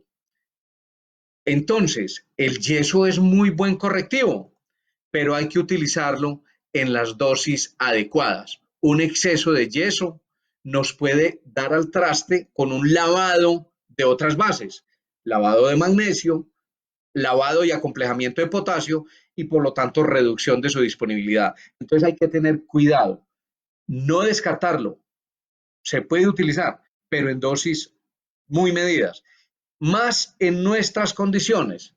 ¿No? En Brasil lo utilizan en altas dosis y para ellos es válido, pero para nosotros en Colombia y en el trópico, con precipitaciones por encima, en muchas zonas, por encima de 3.000 milímetros, esto sería un asunto crítico porque induce lavado del suelo. Y entonces, ¿cómo seleccionar un buen correctivo? Pues ahí están viendo que un correctivo debe ser compuesto. Cuando yo mezclo distintas fuentes, logro sinergias entre estas fuentes. Carbonato y silicato tienen una sinergia impresionante. El uno le ayuda al otro y el otro al uno. Pero además ese correctivo compuesto me está aportando calcio, magnesio, silicio, azufre y fósforo y me está aportando con correcciones de acidez distintas. Carbonatos que neutralizan y ácido ortosilícico y sulfatos que acomplejan. Con eso entonces se logra subir el pH, pero a la vez, de manera muy rápida, subir niveles de calcio y magnesio, producto de los sulfatos y de los silicatos, y aumentar también el fósforo, porque al acomplejar el aluminio libera fosfatos, aumentar también el azufre y el silicio solubles en el suelo, con una ventaja muy importante. No requiere ser incorporado, porque por contenidos de sulfatos y contenidos de silicatos que tienen buena movilidad en el suelo, él se mueve en el perfil y la aplicación la puedo hacer superficial, como lo estamos haciendo aquí en plátano, superficialmente, y él se encarga con poca agua de penetrar en el suelo, como lo vemos aquí gráficamente. Cuando aplico un carbonato, tiene capacidad para penetrar unos 3 a 5 centímetros, depende mucho de la textura y de la cantidad de lluvia, pero cuando aplico un silicorrector o un compuesto que lleva carbonatos, silicatos, sulfatos de calcio y de magnesio, óxido de magnesio y fosfatos, este compuesto tiene capacidad de penetrar en el suelo hasta 70 centímetros o más, dependiendo de las condiciones, y eso me va a liberar todos estos iones tóxicos, aluminio, hierro, manganeso, cadmio, plomo, etcétera, metales pesados que están en el perfil, me los va a liberar y va a permitir un mayor desarrollo radical. Y mientras aquí estamos produciendo CO2 que va para la atmósfera, que se fue para la atmósfera, aquí que también hay generación de CO2, de la porción que lleve carbonato, ese CO2 va a ser capturado necesariamente por el silicato para reaccionar con él y va a quedar fijado en el suelo como una reserva que va a continuar reaccionando. Esa reserva nos va a dar también perdurabilidad. Y si ya hablamos de la formación de los complejos, pues a eso le agregamos esta reserva de carbonatos que quedan en el suelo. Mientras que cuando le ponemos carbonato superficial, se nos va a dar esta reacción que es reversible y por eso cuando aplicamos una cal al año, vamos a mirar pH y estamos iguales, y vamos a mirar aluminio y estamos iguales, porque precisamente la reacción se reversó por efecto del agua fundamentalmente. Si no tuviéramos agua, pues obviamente no tendría ese problema. Pero esto se va finalmente a ver reflejado en un tema económico. Es muy común que el agricultor busque productos que sean más económicos, que sean más baratos. El agricultor lo normal es que va al mercado y pregunta cuál es la cal más barata que hay. Ah, deme de esa, la más barata. Pero resulta que por cuidar estos pesitos, está descuidando estos pesos grandes, porque está descuidando el desarrollo radical. Si la raíz no se desarrolla, pues no va a tener espacio para explorar los nutrientes. Y si aquí le aplicamos un fertilizante como los que normalmente aplicamos, un NPK, según el grado, según el cultivo, y nos caen 20 o 30 milímetros de agua o más, como suele suceder, pues entonces este fertilizante se nos va a profundizar y en esta condición, pues si se nos penetra 15 o 20 centímetros al suelo, ya se nos pierde porque no hay raíces que lo tomen. Pero si aplico el mismo fertilizante aquí a la misma distancia y le cae la misma cantidad de agua, vamos a encontrar que él puede permanecer en el suelo y ser retenido por la 6C y por lo tanto las raíces lo van a asimilar. Va a haber más eficiencia en la asimilación de los nutrientes. Entonces, por eso decimos que el agricultor, por ahorrarse estos pesitos, descuidó esto, que es donde está la parte de los nutrientes para que su cultivo exprese el potencial productivo. Hay muchos resultados de investigaciones en Colombia, investigaciones prácticas, también las hay de laboratorio. Voy a centrarme más en resultados de campo. Esta foto cortesía de nuestro amigo Rafael Madrid, si está conectado, pues un saludo. Esta es la finca en Pácora, en aguacate, pero hemos hecho varios estudios. Esto, por ejemplo, fue un trabajo hecho en campo, donde iniciamos con un lote con un pH de 4,8, aplicamos un nutricorrectivo, el silicorrector, en dosis de 1.600 kilos por hectárea de manera generalizada, y logramos que a los 9 días el pH cambiara a este nivel de 5,3, pero ustedes ven lo más importante es cómo el lote adquiere una uniformidad en la distribución de pH, la distribución espacial, porque el producto se mueve en el suelo y logra entonces corregir todos los espacios. Y al cabo de 9 días ya no tenemos ningún sitio en rojo, sitios en rojo que muestran sectores del lote que tenían pH por debajo de 4,5. En 9 días ya no hay ninguno. Ya el pH está por encima de 5 y al mes estamos con pH de 6,2. Miren la distribución. Si vemos en otra forma de verlo, de manera vertical, el perfil de la curva lo que nos muestra es que arrancamos con pH de 4,85, a los 9 días estábamos en 5,3 con diferencia significativa, son 150 puntos de muestreo a dos profundidades, de 0 a 15 y de 15 a 30 centímetros, y luego al mes estamos en 6,2 de pH. Claro, y ese pH no se queda ahí, porque llueve, porque al llover se lavan las bases y al lavarse las bases el pH tiende a volver a bajar. Pero miren cómo al cabo de un año todavía estamos con 0,26 unidades por encima de donde empezamos. Y eso, bueno, ¿qué pasa con eso? Pues que eso también lo comparamos con otras fuentes de enmiendas, como los hidróxidos de calcio, que son muy buenos, son muy efectivos, son muy rápidos, pero su reacción, así como es de rápida para corregir acidez, asimismo se pierde el efecto de manera muy rápida y al cabo de 3 meses aproximadamente estábamos con el pH exactamente en el punto de partida. Entonces se logró un impacto muy fuerte, llegó hasta 6,30 en solo 20 días, pero a los 3 meses estábamos otra vez en el mismo punto.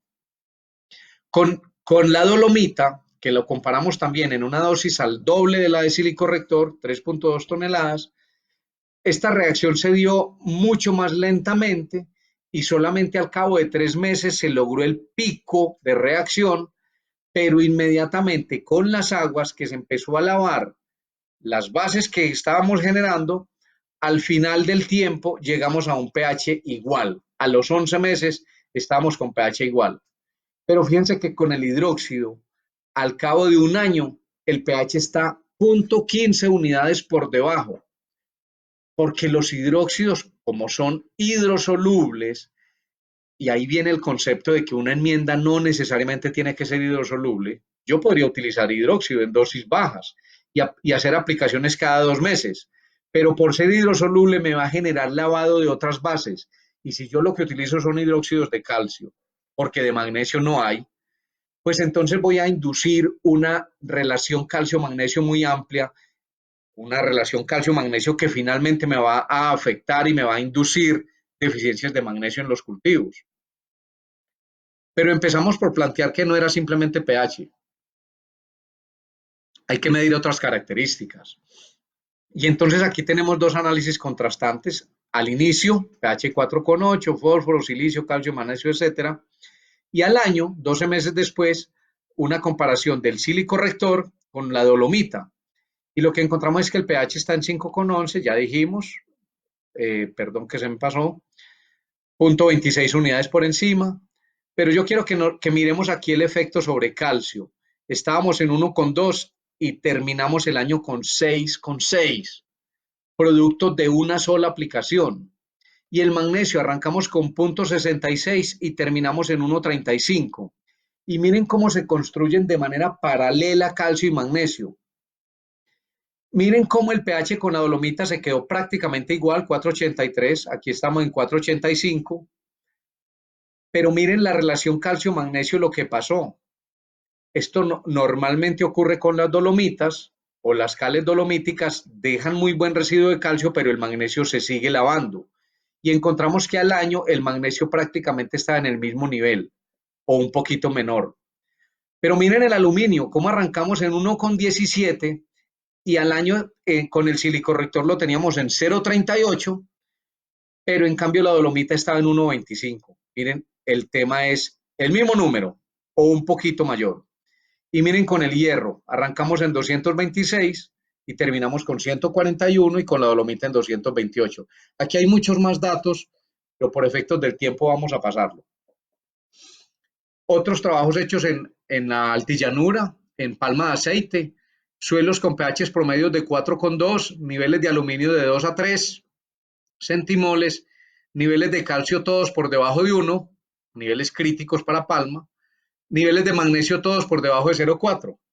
Miren cómo con aplicaciones tan pequeñas dirigidas al plato, dosis entre 300 y 750 kilos, llegamos a pHs alrededor de 5, con aluminios prácticamente lo bajamos medio punto en general, y el calcio lo aumentamos y en todos los lotes quedó en 1 o por encima. Y el magnesio igual se subió de manera paralela, calcio y magnesio, un asunto fundamental, la relación de bases en el suelo. Y la saturación de aluminio, que estaba alrededor del 70, bajó alrededor del 50%. Y el resultado, pues finalmente lo que busca el agricultor es que eso se refleje en producción, porque eso es lo que más le interesa. Y el resultado lo que muestra es que de 14 toneladas, al año siguiente se pudo pasar a 16 y luego a 18. Y si hacemos un análisis beneficio-costo de esa aplicación, nos da un beneficio de casi $1.000.000 a precios de ese año, del 2017, y un costo de 280.000. Esto nos da una relación de 3.57. O sea, por cada peso que invierto, la palma me puede devolver 3.57, siempre que tenga problemas de acidez y los pueda corregir. Aplicaciones continuadas o fraccionadas de silicorrector también son muy útiles y pueden ser preferibles. Aplicaciones tan pequeñas como de 2.7 kilos por palma, que equivalen a 386 kilos por hectárea, nos logran subir el pH de 3,8 a 4,4 y con eso logran subir también la producción, como lo vamos a ver. Al año siguiente se aplican 1.7 y se logra subir aún más el pH a 4,7, luego se sube a 5 y luego con dosis tan pequeñas que se podrían hablar de dosis de sostenimiento de 1.5 kilos por palma, que son 200 kilos por hectárea mal contados, llegamos a pHs de 5.5 promedio y miren cómo la producción sube de 15 toneladas promedio a 18, a 22, a 19 y a 24,5 toneladas. Esto obviamente es altamente satisfactorio y rentable para el agricultor. En aguacate, vuelve y juega algunas fotos de nuestro amigo Rafael Madrid, pero hemos logrado correcciones para subir pHs de manera gradual. Uno no debería, si uno utiliza las fórmulas para calcular dosis, le da como una fórmula para corregir todo de una vez. Y lo ideal es ir subiendo el pH de manera gradual, así como se ha bajado el pH de manera gradual en el tiempo, nosotros lo podemos ir subiendo adicionando cantidades de silicorrector de alrededor de 3 kilos por árbol, 600 kilos por hectárea, luego 2.5 kilos y vamos subiendo el pH hasta llevarlo por encima de 5.5. Y miren cómo se logra estabilizar pHs 0.75 unidades promedio por encima, con 4 aplicaciones sucesivas en años sucesivos. En algún año hubo que hacer una aplicación a los 6 meses por efectos del exceso de lluvias. Sin embargo, miren que el resultado final es un efecto no solamente en el pH, sino una ganancia en fósforo, una ganancia en calcio, un incremento significativo en magnesio, una reducción importante del hierro tóxico, una reducción importante del manganeso, muy significativa del aluminio, se baja, se pone en cero. Si ya tenemos pHs por encima de 5,5, tenemos 0 aluminio soluble. Y miren cómo se construye además 6C, pasando de 7,5 de 6C a 12,6. Estamos ganándonos 5,1 centimoles de carga para que el suelo tenga más capacidad de almacenar cationes. Esto es un ejemplo de algunos de los trabajos hechos, aplicaciones comerciales. Y miren eso cómo se refleja en producción. Lotes que daban pérdida, pues, producciones por debajo de 5 toneladas por hectárea, y cómo con la corrección de acidez y un manejo integral de la nutrición, logramos llevarlas a 10, a 12 y a 17 toneladas por hectárea. Este lote, el lote 3 de esta finca, llegó a cerrar al año 4, después de empezar aquí un cultivo de 9 años, cerrar con 26 toneladas por hectárea, producto de una mayor eficiencia en la utilización de los fertilizantes. Otros trabajos realizados en andisoles, suelos derivados de ceniza volcánica, que tienen una capacidad buffer muy alta, que son muy difíciles de cambiar pH. Sin embargo, hemos logrado subir condiciones de acidez de pH de 4,8, subirlos y mantenerlos por encima de 5,5 hasta 125 días después, más de 4 meses sosteniendo ese pH a ese nivel, comparado con otra mezcla, una mezcla de óxidos que la finca venía utilizando como referente, que llegó a niveles cercanos al 5,5, pero que nunca pasó de ahí, y que normalmente es necesario hacer aplicaciones de refuerzo, pues obviamente cuando el pH vuelve a bajar es necesario volver a reforzar una aplicación de silicorrector. Para los cafeteros, mis amigos cafeteros, esta foto cortesía de Fabián Vivas en el Cauca, con algunas parcelas que se hicieron allí, a manera de resumen para no tomar todo, en distintas localidades en la geografía colombiana, con dosis de silicorrector entre 400 kilos y 1 tonelada por hectárea, llegamos a subir productividades hasta entre un 28 y un 80% de incremento en productividad. Esto son datos de producciones comerciales, de seguimientos hechos a distintos lotes, comparado con lotes donde no se había aplicado el silicorrector, y son datos de productividad suministrados por los administradores de cada finca, a los que les agradecemos obviamente. Son resultados concretos y reales. En resumen,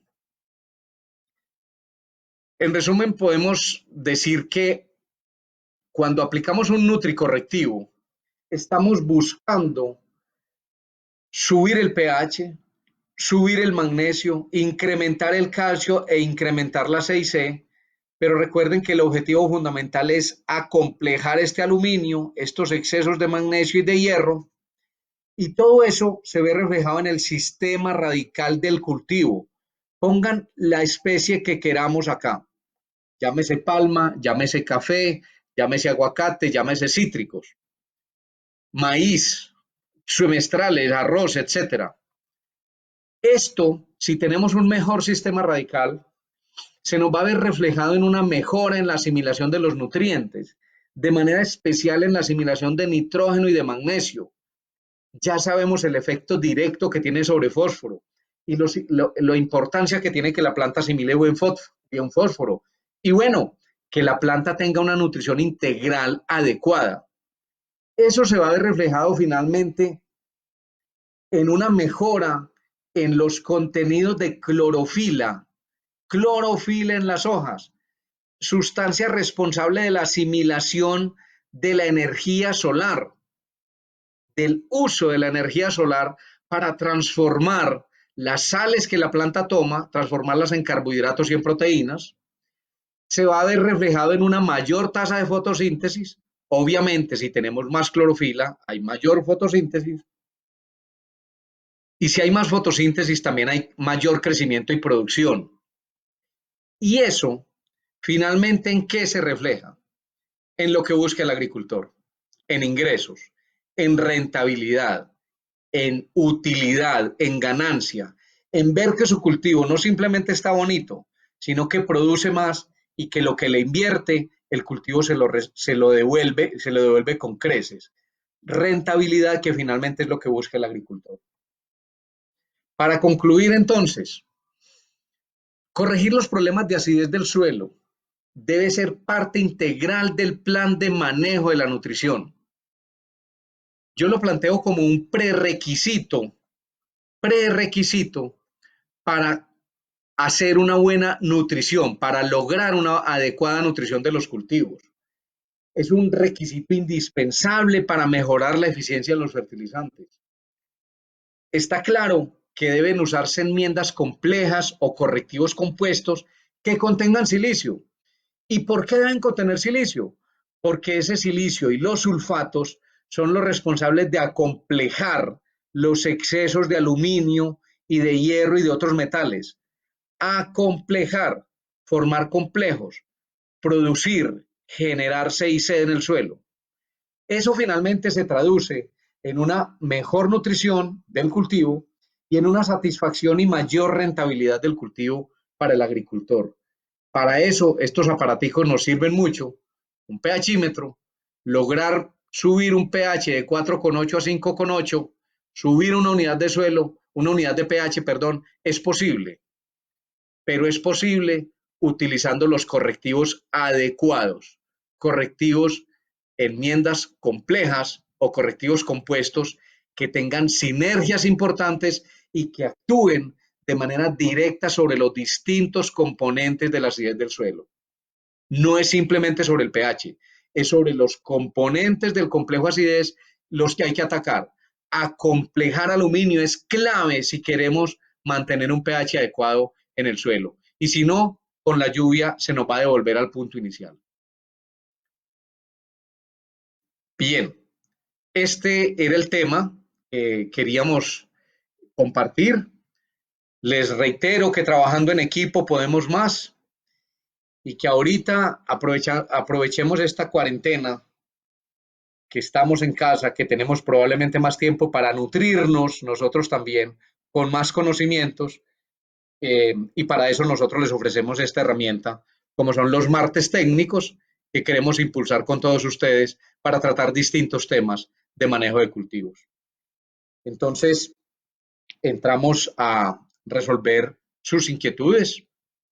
Si ustedes tienen inquietudes, pues con mucho gusto se las podemos responder. Entonces, bueno, nos dicen que Sebastián Jiménez nos dice, ¿qué importancia tiene el silicio en el suelo? Porque no se encuentran los nutrientes esenciales. Bueno, importantísimo. Yo creo que esa pregunta la hizo antes de que habláramos de todo este asunto. El silicio es la parte coloidal mineral del suelo. El silicio es el complemento ideal de la materia orgánica. Los materiales orgánicos con el silicio son los que forman los coloides del suelo y esa estructura coloidal del suelo es la responsable para mejorar la condición de retención de cationes en el suelo y la condición de retención de humedad. Retención de humedad que es fundamental para el tema nutricional. Entonces son muchos otros asuntos. Podemos hablar luego sobre la importancia del silicio en el mejoramiento de los suelos. Otra presentación que podemos hacer luego. Hay otra pregunta por aquí que nos plantean. Juan Sebastián Izaza nos dice que tener en cuenta que los nutrientes al profundizarse a 70 centímetros siguen estando disponibles. Lo que pasa es que los coloides del suelo, la arcilla y los coloides orgánicos, valga aclarar, inmovilizan estos nutrientes y los metales pesados como zinc, cobre, aluminio, entre otros. Cuando se aplica productos que aumentan el pH, estos precipitan, mas no se inmovilizan. Por eso los correctores de pH deben ser constantes. Bien, es cierto, la corrección de acidez debe ser un tema incluido permanentemente en el plan nutricional. No basta con corregirlo, con corregir una vez la acidez y ya me quedé tranquilo. Vimos que la construcción del suelo se hace de manera gradual.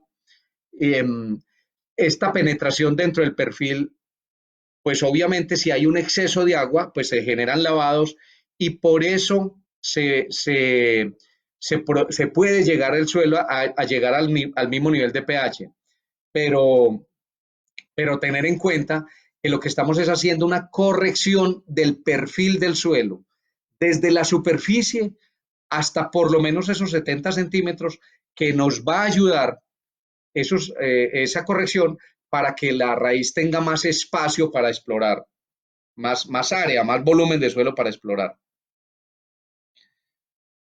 Juan Carlos Montoya, un saludo para Juan Carlos, debe estar por allá en Palmira, En los datos que dicen que incrementa, ¿es 6C o 6C efectiva? Lo que incrementa, muchas gracias. Qué buena pregunta, Juan Carlos, muchas gracias por hacerla. Doctor Juan Carlos, qué pena que no le puse su título. Mm, aumenta la 6C total del suelo, porque forma coloides minerales, coloides inorgánicos, que conjuntamente con la materia orgánica del suelo son los responsables precisamente de generar esa capacidad de retención de humedad y esa capacidad de retención de cationes en el suelo. Entonces, aumenta la 6C total, pero por derecha aumenta la 6C efectiva. Muchas veces, al acomplejar el aluminio, podría pensarse que entonces hay una reducción de la 6 efectiva, si sale el aluminio de allí. Pero recuerden que normalmente cuando sale el aluminio, un átomo de aluminio es reemplazado por 1,5, por ponerlo así, de calcio. Y entonces esto sigue sumando en la 6 efectiva. Gracias, Juan Carlos. Seguimos con algunas otras preguntas. Fernando Díaz, dosis promedio de correctivos en café en Levante. Bueno, en, en café y en otros cultivos, la dosis básicamente no depende de la edad del cultivo, depende del área de influencia de cada planta. Y entonces, en general, de un silicorrector, por ejemplo, podemos hablar de dosis entre 80 gramos y 150 gramos por árbol en café, como lo planteábamos y lo mostrábamos en algunos de los resultados. Juan Sebastián, ya lo respondí. Tener en cuenta que la dolomita es incorporada, esto es muy importante. Efectivamente, hay que tener en cuenta que la dolomita es incorporada, mientras que el silicorrector no hay que incorporarlo. Mauricio Correa, ¿alguna información sobre pastos? Claro, tenemos muy buena información sobre pastos y pues no presenté aquí por efectos del tiempo, pero nosotros tenemos en nuestro equipo al mejor experto, al doctor Javier Bernaleuse, doctorado precisamente en este tema de manejo de praderas, y él la próxima semana posiblemente nos va a compartir precisamente el tema de manejo de pasturas para lechería eficiente. Y para pastos de clima caliente, pues también es bien importante. ¿Quién más nos reporta? Han realizado, Juan Carlos, otra vez, observaciones de nutricorrectivo con los contenidos de materia orgánica del suelo. Claro, tenemos trabajos desde materia orgánica del suelo de por debajo de 1% en algunos suelos de los llanos y de otras zonas, hasta suelos con contenidos por encima del 15, como es la zona andina colombiana, donde hay estos andisoles, pues tienen una capacidad de retener materia orgánica y no, o sea, de reducir la tasa de mineralización y por eso se acumula. Efectivamente, mientras más materia orgánica tenga un suelo, más capacidad buffer tiene. Y por eso en muchas ocasiones es necesario aumentar la dosis de silicorrector para mejorar esa condición. Sin embargo, hay que tener en cuenta que la materia orgánica tiene un efecto benéfico sobre el aluminio del suelo, porque nos reduce, mejor dicho, hace como una especie de quelato con el aluminio y reduce entonces el asunto de la toxicidad. Bien, por aquí hay más preguntas. A ver, perdónenme. Hay una práctica, nos dice William Castellanos, una práctica común en palma de aceite y consiste en apilar las hojas, perdónenme que se me fue, en apilar las hojas sobre estas pilas de hojas colocar el fertilizante, o sea, las paleras. ¿Cómo actúa el silicorrector?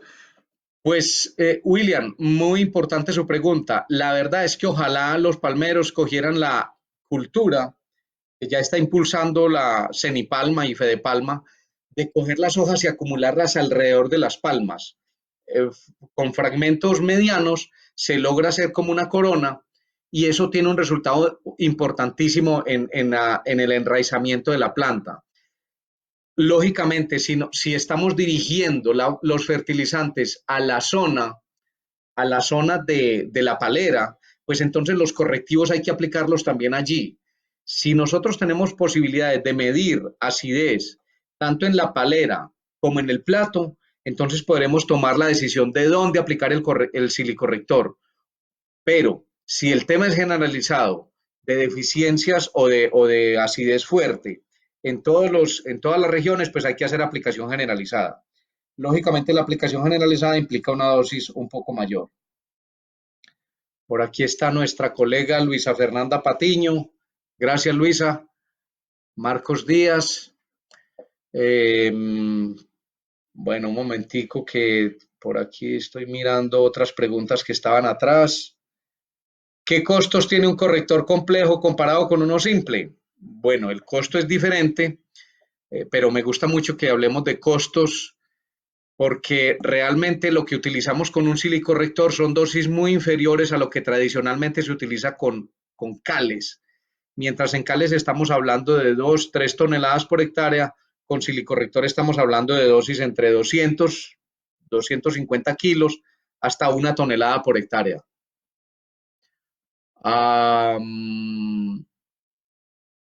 Bueno, por aquí hay otra. En la planta, ¿en qué forma absorbe y asimila el silicio?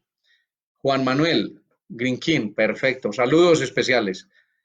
El silicio solamente se asimila como ácido ortosilícico, H4SiO4, es una molécula neutra que todas las plantas son capaces de asimilar, algunas más que otras. La que más asimila es el, el arroz, la caña de azúcar, pero especies como palma de aceite o como banano, pues también son altamente consumidoras de silicio.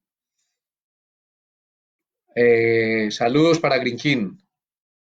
Vamos a ver qué más preguntas. Discúlpenme. Vamos pasando. Muchas gracias por los comentarios. Isidro Niño, muchas gracias.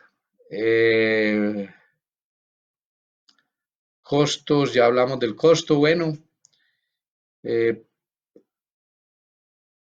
muy bien. Este producto es la misma diatomea. Bueno, ya por aquí le respondieron que no, no es diatomea, es un silicio mineral natural sacado de una roca que se llama antigorita. Esa roca en Colombia, pues hay algunas zonas donde hay, pero la solubilidad de esa roca depende mucho de la formación que se tenga. Nosotros tenemos una mina en una zona donde sufrió un proceso de transformación o es una roca metamórfica que por el proceso metamórfico que sufrió de alta temperatura tiene una solubilidad mayor que otras fuentes. Don Laureano Gómez siempre se logró conectar desde Costa Rica. Importante es que el producto tenga buena residualidad y según el pH y aluminio debería aplicarse entre 1 y 2 meses, 2 veces por año. Efectivamente, Laureano, usted la tiene bien clara. Por ahí hemos estado participando con usted con unas propuestas bien interesantes. Entre 1 y 2 veces por año y eso depende mucho del tipo de suelo, del tipo de cultivo. Un cultivo como aguacate, por ejemplo, que es tan calcífero, que requiere tanta cantidad de calcio y de magnesio, y que no tolera aluminio porque tiene un sistema radical bastante débil, esos cultivos es necesario hacer aplicaciones normalmente de manera semestral, sobre todo en nuestra región tropical que es de alta pluviosidad. Bueno, no sé si hay alguna otra pregunta que se me haya saltado por acá. ¿Podría ayudar a remover metales pesados? Sí, señor, como cadmio, don Marcos Díaz. Para cultivos de interés como cacao. Efectivamente, hemos hecho pruebas tanto en laboratorio como en campo. Tenemos unas neutralizaciones de cadmio y de plomo y de arsénico muy interesantes y de mercurio también. Eh, de manera que sí, efectivamente es muy útil para metales pesados. En cacao, pues tenemos algunos trabajos en campo de los cuales todavía no hay resultados concretos. Cuando los tengamos se los vamos a compartir. Activa las raíces cuaternarias, sí, todo el sistema radical, desde las secundarias para adelante. realmente activa el crecimiento del sistema radical, de manera especial desde raíces secundarias, que son las más afectadas por el aluminio, hasta terciarias y cuaternarias. En papa, ¿cuánto aplicamos para un pH de 4,5? Pues además de pH habría que mirar cuánto aluminio y cuánto calcio. Las recomendaciones realmente hay que basarlas no simplemente en una fórmula matemática, hay que hacer un análisis un poco más profundo del suelo que se tiene, de las condiciones, y de esa manera se definen dosis. Entonces, con pH de 4,5 muy probablemente tenemos aluminio por encima de 2. La papa es relativamente tolerante, pero hay que tener el pH por lo menos en 5,5. Ahí estaríamos hablando de dosis entre 1 y 2 toneladas por hectárea, dependiendo de la cantidad de materia orgánica que tenga el suelo. Nos dicen que dónde se consigue el producto, silicorrector. Realmente en todo Colombia tenemos distribuidores. Yo me voy a dedicar un poco a la parte técnica, pero en la región donde estén, ustedes tienen un representante técnico de AgroSilicium que lo pueden contactar, o nos pueden contactar a través de la página, a través del correo de info@agrosilicium, y ahí les ponemos en contacto con el representante de la zona. Nariño, Cauca, El Huila, Putumayo, etcétera. Si logra precipitar cadmio en cacao, sí, efectivamente lo forma un complejo con el cadmio. ¿Qué tan efectivo el silicio para dar resistencia a los tejidos? Efectivamente, de ese tema no hablamos hoy, pero está claro que el silicio, cuando la planta lo absorbe, mejora su resistencia a plagas y enfermedades. Darwin Echeverry, saludo especial, qué bueno que te conectaste. Nelson Díaz, ya lo hemos saludado varias veces.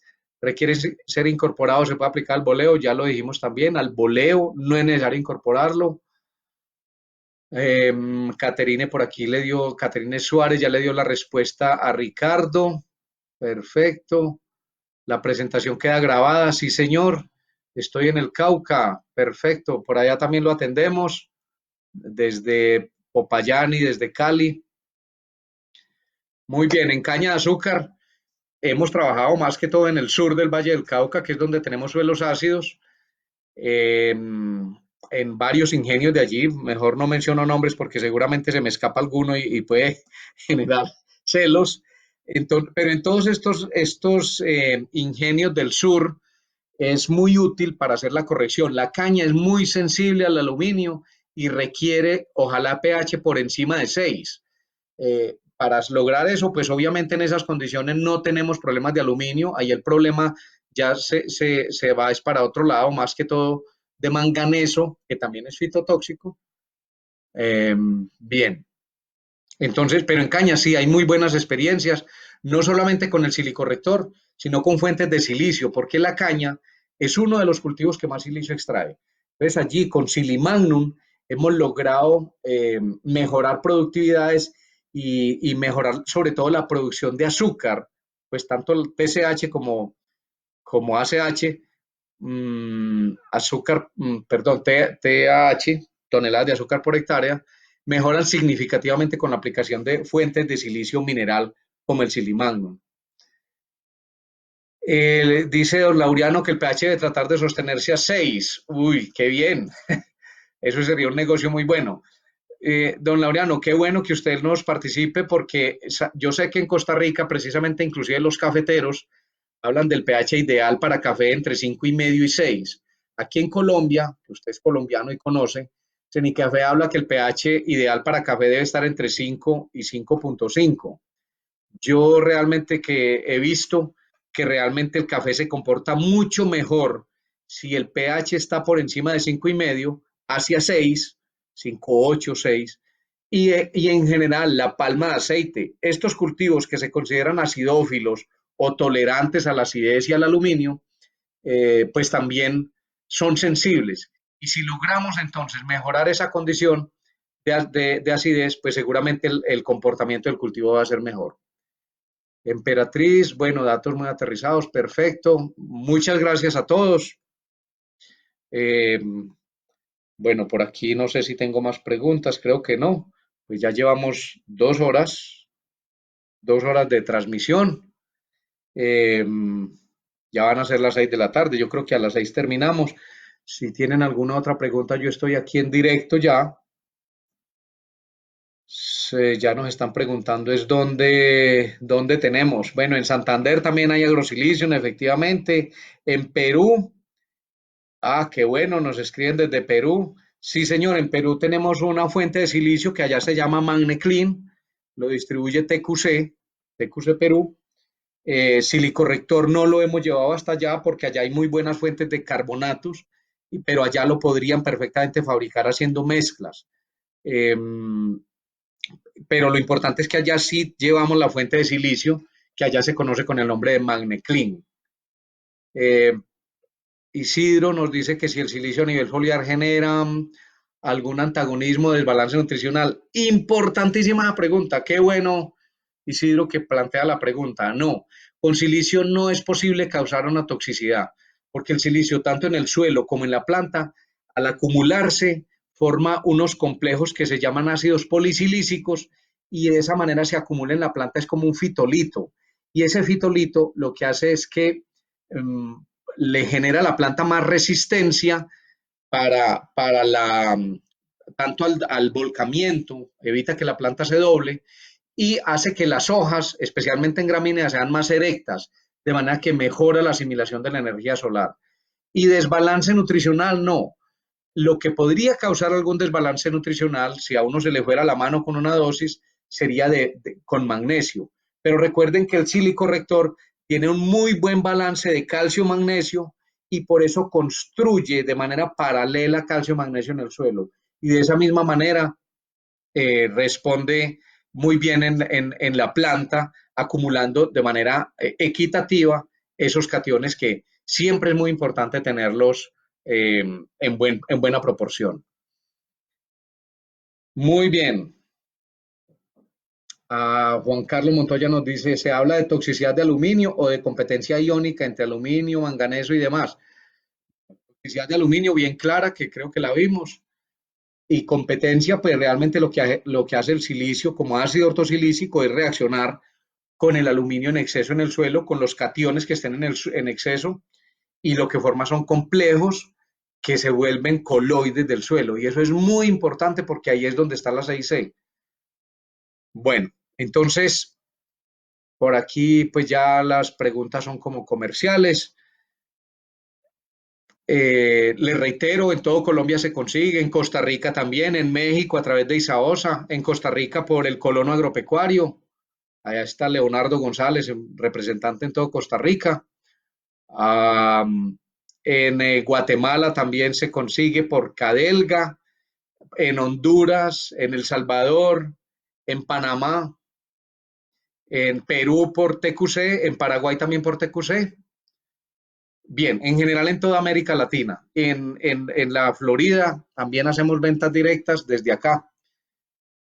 A todos ustedes entonces nos resta agradecerles, estén pendientes de nuestra comunicación, porque el próximo martes queremos invitarlos de nuevo a que nos reunamos y hablemos del manejo de pasturas. Hay inquietudes sobre este tema y por eso queremos ofrecerles esta solución en la próxima videoconferencia.